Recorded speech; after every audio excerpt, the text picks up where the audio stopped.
Okay, so last night the Seattle Seahawks defeated the Philadelphia Eagles 23 to 17. Um, Honestly, it wasn't as close as the score portrays it. That last touchdown came when there was no time left, and a Hail Mary completion touchdown from Carson Wentz to Richard Rodgers. So Nate, your thoughts on the game?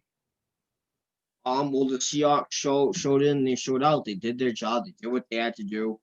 It was sloppy in a lot of ways, but hey, they did their job and they did what they had to do to win, and they're back on top of the NFC West, right? Yeah, NFC West. Given that the Rams lost and they were leading the division, the Seahawks took back that lead, and that's what they needed. They needed that.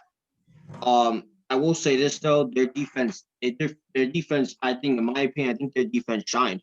I mean, their defense has been struggling a lot all year. I think their offense is the key part to their success this year. Obviously, Russell Wilson doing his thing with DK Metcalf and Chris Carson by his side, Tyler Lockett, other guys. But I think their defense really shined tonight. Last night, they sacked Carson Wentz a total of 6 times last night, and it goes to prove my point. The Eagles' offensive line is terrible. They can't protect Carson Wentz. You know what I mean? They're not doing what they need to do to prevent all those sacks from happening, which is why Carson Wentz is the most sacked quarterback in the entire league right now. I can't remember what the number is. You could probably correct me on that. Probably you could probably like fill in on that for me, but I'm not so sure. It's definitely over 40. Yeah, it's something over 40 or 50, something like that. But I don't know the exact number, so don't take my word for it. Of course, Russell Wilson did his job. It's not the best thing in the world. He had 22 for 31 completion attempts, 230 yards and a touchdown. I mean, he did his thing. I think DK Metcalf kind of shined this game for the Seahawks. He had 10 receptions and 177 yards. I got a question. Did he have a touchdown or no? No. No. All right. So, obviously he didn't have a touchdown, but those yardages go to show that he took them down the field when they really needed it. He did his thing. He got them down the field, and that's what they needed. Chris Carlson had 8 rushes for 41 yards and a touchdown, so he got them in there whenever they needed it. There, like I said, the defense shined. Quandre Diggs had an interception. He intercepted Carson Wentz. I think Carson Wentz is also the has thrown the most interceptions in the league. I could be wrong on that. So don't take my word for it, but I think he is. Jamal Adams had 8 tackles in the sack. Um, Wright had 5 tackles in the sack. He had 2 tackles for loss, which is good. Bobby Wagner had 5. Bobby Wagner and Jordan Brooks both had 5 tackles. Um, Benson Mayowa, I definitely butchered that. He had a sack. Oh, he was sacked 7 times. My bad. It's still a bad thing. Jaron Reed had a half a sack. Carlos Dunlap, same thing, half a sack. Ration Green had a sack, and then Jason Myers, their kicker, had made 3 field goals. He had his 2 extra points, and he had a total of 11 points. So I think their defense really shined this game over the offense. If I'm being honest with you, um, as for the Eagles didn't really play that bad. It was just the defense was better than theirs. And they just couldn't do their job. Dallas Goddard and Richard Rodgers both had a touchdown. So that's good. They got in there. They did their thing. Carson Wentz had 25 for 45 completion attempts, 215 yards, 2 interceptions, and an interception. I mean, he got the 2 touchdowns, which is a highlight, but everything else just isn't impressive in my eyes. You can't be throwing interceptions like that, like he's been doing all year. So I mean, I think the Eagles' big problem in my eyes, obviously, the defense is good. All right, I'll give the Eagles that. They have a good defense. Their offense needs work. Their O line needs the most work, in my opinion. You can't let Carson Wentz get sacked 7 times in a single game. This is something that's been consistent with them all year. They're letting Carson Wentz get sacked more than 5 times in most of the games they play. That's not good. You got to protect your quarterback. Your quarterback needs to do his work, and he can't be doing his work if he's constantly getting sacked. So with that said, I mean that's the in my eyes that's the biggest problem with the Eagles. Their O line just can't do their job, my point got proven last night. It couldn't do it, you know, and and because of that, the Seahawks defense shined, rose on top, and helped them secure that win in Philadelphia. Yeah, so I'll start off with the Eagles. So one thing I think that they did that they could have did a lot better with was the running backs. I think the running backs could have really had to step it up. I always say this when it comes to offense. Okay. You cannot keep having your quarterback throw more than 40 times a game. It's unnecessary. It really is. Your running backs need to take pressure off that quarterback. Because if your running backs are not doing their job and the rushing game is not there, then it just forces the QB to pass. And when that happens, then the defense just knows to play pass defense. So like that's a big problem right there. Combined, besides Carson Wentz, the running backs combined had 28 yards rushing. That is bad. That is That is very not acceptable. You know what I'm saying? Carson Wentz had more rushing yards than the two running backs did. That is not acceptable whatsoever. We expect more from them. As for the Seahawks, I mean, one DK Metcalf obviously was a star with those 177 yards with 10 receptions. He was obviously a star, and I know the reason why. One reason why he played as good as he did was Jim Schwartz, the I believe he was the offensive coordinator for the Philadelphia Eagles, said that he used to be part of the Calvin coaching staff of Johnson, the right? Detroit Lions when they had Calvin Johnson. Yeah, and he said he ain't no Calvin, and DK said that got me mad, and he went Yeah, he off. did. So like, lesson learned: don't get DK Metcalf mad. But but honestly, one thing, Seattle's rushing defense is obviously amazing. You know, to stop, I think they do have one of the best rushing defenses in the league. To hold the Philadelphia Eagles running backs to 28 total rushing yards, that is impressive to do. You know, and I think that rushing defense has been pretty solid and pretty good all year around. They talk about how bad the Seattle Seahawks defense is, which is true, but it's the passing defense that needs work. The rushing defense is actually one of the best parts of this team. And one reason why I like to think that is because KJ Wright, Bobby Wagner, I think those are the centerpieces right there. You know, if it gets through to the defensive tackles, Bobby Wagner and KJ Wright are like the two best tacklers in the NFL, in my opinion. And when you have two of the best tacklers in the NFL on one team, it really helps. Um, as for the Seahawks, that offense though, like besides DK Metcalf, it really wasn't impressive. And for the past couple like few games, it hasn't been as impressive as I would like to see it. Right, right. I agree. They had a good game against the Cardinals.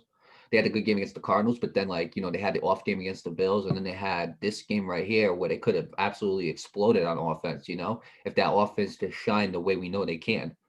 But I mean, honestly, it hasn't been the same. Like they used to have two explosive receivers, whether that was DK and Tyler Lockett. Now it's just one now.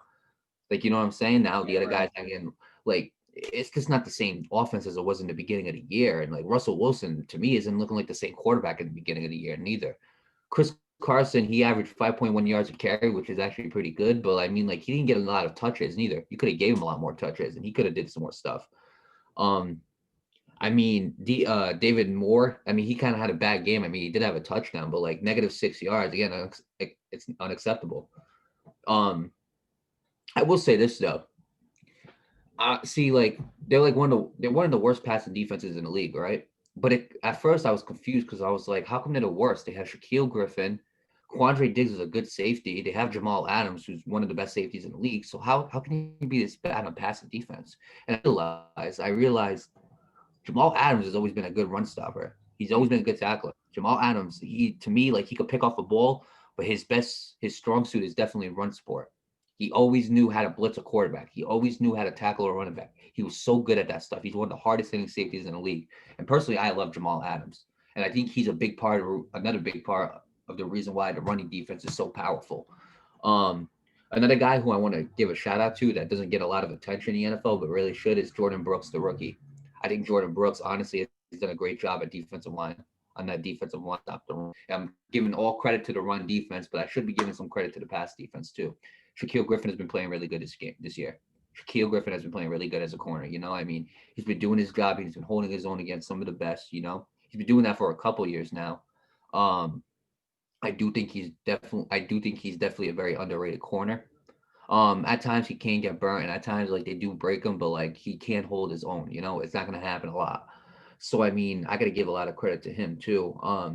Jaron Reed again, another good pass rusher. So I mean, like Seattle has a really good defense. They just gotta connect the pieces. They have a really good offense. But recently it just hasn't been clicking, and they gotta connect those pieces as well. Um, as for the Eagles, man, I mean, I'm not gonna put too much blame on Carson Wentz. They had the best game, no, but like But I will say this: his offensive line has been doing him injustice, really, and they are hurt. He doesn't have a lot of options at wide receiver, but again, like I say, the great quarterbacks can make it work. Tom Brady went a few years, like I think 2 or 3 straight years, where his best wide receiver was like Kemba Tompkins. I mean, best wide receiver, Brandon Cooks. You know what I'm saying? He's been through that type of stuff, and he's always knew how to create plays. And honestly, I'm gonna be real with you. The biggest person to blame right here is Doug Peterson. Yes, Since that absolutely. Super Bowl win, Doug Peterson has not been a good coach. He has not been I'm starting to think that it wasn't just him is the reason why they won that game. right. Absolutely. Nick Foles is obviously a big reason why they won that Super Bowl, but I think Doug Peterson, since that Super Bowl, has been doing a job as the Eagles head coach. And I'm not encouraging anybody to be fired or nothing like that, but he's got to figure out what's wrong. He's Gotta got to figure sort out things what's out. wrong because I'm Right. telling you right That now, being if he said, doesn't. oh, I'm sorry. Continue. Oh, What were you you're, saying? you're good. You're good. I'm telling you right now, man. It's the same thing with guys like Mike Zimmer, Mike McCarthy, and I forgot the name of the head coach in the Jaguars. Right. They can't figure Well, out I'll what's say going. this: Mike Zimmer has always been a guy to flip. Mike Zimmer has always been good at taking a bad situation, kind of flipping it around to somewhat of an upside. Yeah, He either does that or he'll start off with an upside and he'll flip it to a downside. And Mike McCarthy, I mean, I don't know what's going on with him, but yeah. But here's what my I think.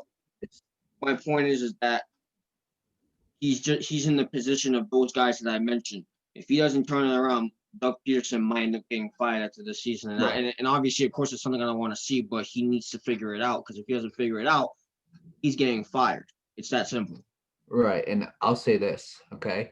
Despite the Eagles losing today, they're still not in that big of they're still not in big danger Because because the they're in the NFC East is the NFC NFC East. East. And that NFC East is anyone's for the taking. They are one game away from winning the NFC East. Right now, the Giants have it. Last week, it was the football team. The week before that, it was the Eagles. Okay, the Cowboys might have had it like a few weeks back. So I mean, this the NFC East is anybody's for the taking. And the best part about it is you can win the NFC East and have a home game, your first game in the playoffs. Right. So I mean, it's still not over for them. You know what I'm saying? And honestly, it's a shame that the NFC East is that bad, man. It is such a shame. I remember when the Saints went to. I remember like I remember like a good 7 years back when the Saints went to the playoffs with a 6-10 record. Mm. Like I remember when that was the division right there. Now it's not. Now it's one of the most stacked divisions in the NFC. The But with the Panthers have NFC something like East, that too. right? But with the NFC East, man, they got to figure it out, man. They got Yeah, to. they really do. Um, yeah, that division is terrible. But hey, I'm kind of thankful that it's terrible because those juicy memes, man, I just love them, especially the Cowboys ones. But anyway, that's not what we're here to talk about. Congratulations to the Seahawks on their win. They retake first. They improved it. They retake first in the NFC West. They improved to 8-3. The Eagles downgrade to 3-6-1. Am I correct on that? Or is it 3-7-1? 3-7-1.